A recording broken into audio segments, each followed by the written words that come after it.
मोदी सरकार के तीसरे कार्यकाल में एक अनोखा चलन देखने को मिला है। काफी हद तक ये स्पष्ट होते दिख रहा है कि अगर आप सेलिब्रिटी हैं, आपकी काफी अच्छी फैन फॉलोइंग है, आपके बयान करोड़ों लोगों पर असर डाल सकते हैं, तो आप कितनी भी कोशिश कर लें, मोदी सरकार के खिलाफ नहीं जा सकते। जी हाँ, यही सच्चाई है। जिस सिंगर और एक्टर ने पिछले दिनों अपने कॉन्सर्ट के दौरान लगातार सरकार को निशाने पर लिया, सरकार की खामियों पर सवाल उठाए, जिसके कारण कई भाजपा नेताओं से लेकर अंध भक्तों तक ने उसे खालिस्तान समर्थक बताया, जिसके खिलाफ पिछले कुछ महीनों से जमकर सोशल मीडिया पर मुहिम चलाए गए, जिनकी बातों के कई मतलब निकाले गए, जिन्हें बिका हुआ बताया गया। अब पीएम नरेंद्र मोदी ने खुद उस एक्टर से मुलाकात की, उनके साथ बैठकर नाश्ता किया, गाना सुना और करीबन 1 घंटे का समय उस एक्टर के साथ बिताया। हालांकि इसमें कोई बुराई नहीं है, लेकिन पिछले कुछ समय में एक ऐसा पैटर्न देखने को मिल रहा है जिससे प्रतीत होता दिख रहा है कि पीएम नरेंद्र मोदी अपने विरोधियों को साधने की रणनीति पर काम कर रहे हैं। नमस्कार, मैं हूं आपके साथ रीटा और आप देख रहे हैं नेटड्रिक न्यूज। आज की वीडियो में हम आपको पीएम नरेंद्र मोदी के इस क्रोनोलॉजी पर बात करेंगे। दरअसल दुनिया भर के करोड़ों लोगों के दिलों में अपनी जगह बनाने वाले दिलजीत दोसांझ दिलुमिनाटी टूर पर थे। दुनिया भर में दर्जनों कॉन्सर्ट करने के बाद उन्होंने भारत के भी कई शहरों में कॉन्सर्ट किया और भारत में उनके करीब करीब हर कॉन्सर्ट को लेकर विवाद हुआ। कहीं टिकट ब्लैक हुए, कहीं बजरंग दल ने हल्ला मचाया, तो कहीं शराब को लेकर विवाद सामने आए। साथ ही अपने कई कॉन्सर्ट में उन्होंने सरकार पर, सरकारी एजेंसियों पर, देश की बदहाल व्यवस्था से लेकर सरकार की तमाम खामियों तक पर भी सवाल उठा दिए। बजरंग दल के कार्यकर्ताओं ने इंदौर में दिलजीत दोसांझ के कॉन्सर्ट को रद्द करने की मांग की थी, जिसका जवाब भी दिलजीत दोसांझ ने उसी कॉन्सर्ट में ये कहते हुए दिया कि सभी का खून है शामिल यहाँ की मिट्टी में, किसी के बाप का हिंदुस्तान थोड़ी है। जिसके बाद बीजेपी सपोर्टर्स ने उनके खिलाफ मोर्चा खोल रखा था। सोशल मीडिया पर बीजेपी सपोर्टर्स ने उन्हें देश विरोधी बताया, खालिस्तानी समर्थक बताया, विपक्षी पार्टियों का एजेंट तक बता दिया। आपको याद होगा कि किसान आंदोलन के समय में जब दिलजीत दोसांझ किसानों के लिए खड़े दिखे, उन्होंने किसान संगठनों के मंच से सरकार की नीतियों की आलोचना की, साथ ही आर्थिक रूप से किसानों की मदद की थी।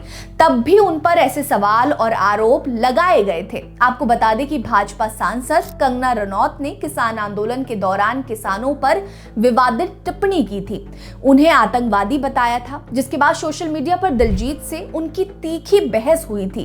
कंगना की आज तक 1-to-1 मीटिंग प्रधानमंत्री नरेंद्र मोदी से नहीं हो पाई है, लेकिन अब पीएम मोदी ने दिलजीत को आमंत्रित किया, अपने आवास पर मुलाकात की और उनके साथ नाश्ता किया।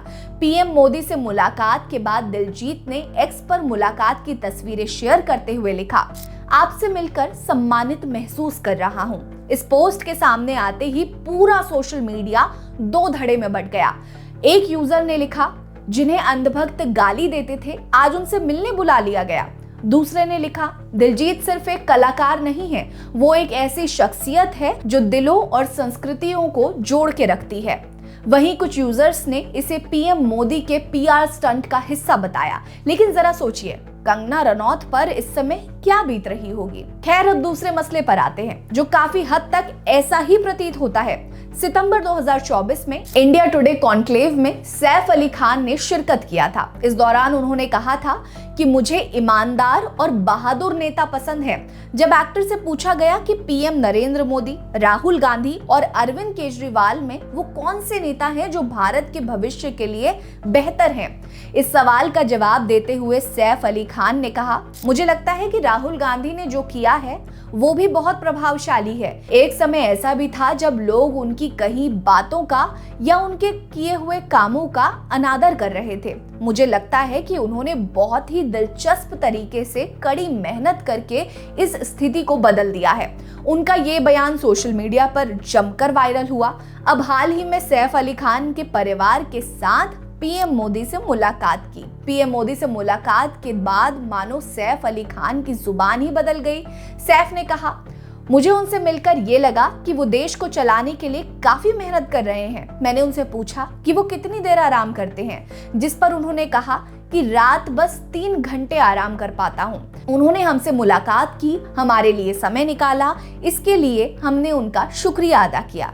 पिछले कुछ दिनों से ऐसा ही तीसरा मामला भी देखने को मिल गया, जब पीएम मोदी ने अपने घोर आलोचक विनोद कापड़ी और साक्षी जोशी को साक्षी जोशी की मां शशि जोशी के निधन पर शोक संदेश भेजा था।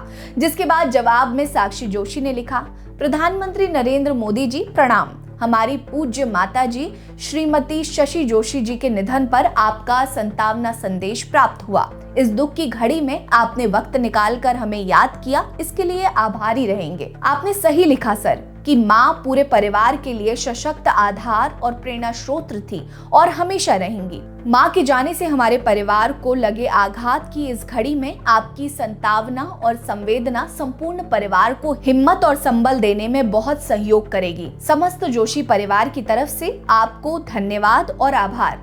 आपको बता दें कि अपने YouTube चैनल से लेकर सोशल मीडिया तक ये दंपत्ति मोदी सरकार की नीतियों और पीएम मोदी तक पर लंबे समय से सवाल उठाते रहे हैं। इन्हें मोदी सरकार के कट्टर आलोचकों में से एक माना जाता है, लेकिन पीएम मोदी ने उन्हें अपना शोक संदेश भेजा था और दुख की घड़ी में उनके साथ खड़े दिखे थे। पिछले कुछ समय में घटित हुई इन घटनाओं ने अब देश की राजनीति, सामाजिक और डिजिटल प्लेटफॉर्म्स पर एक नई बहस छेड़ दी है। कई यूजर्स ने इसे युवाओं और सोशल मीडिया प्रभावशाली लोगों को जोड़ने की कवायद बताया।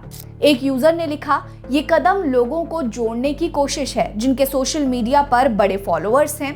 वहीं कुछ लोग इसे प्रधानमंत्री मोदी की स्ट्रैटेजिक पीआर मूव के तौर पर देख रहे हैं। अब ये देखना बाकी है कि इस मुलाकात का आगे क्या असर होता है। क्या ये प्रधानमंत्री मोदी की पीआर रणनीति है या विरोधियों को अपनी ओर खींचने का एक लाजवाब तरीका? अपनी राय हमें कमेंट सेक्शन में जरूर दीजिएगा और आप ऐसे और जरूर हमें किस्से बताइएगा जब आपको ऐसा लगा हो कि मोदी की स्ट्रैटेजी बेस्ट है।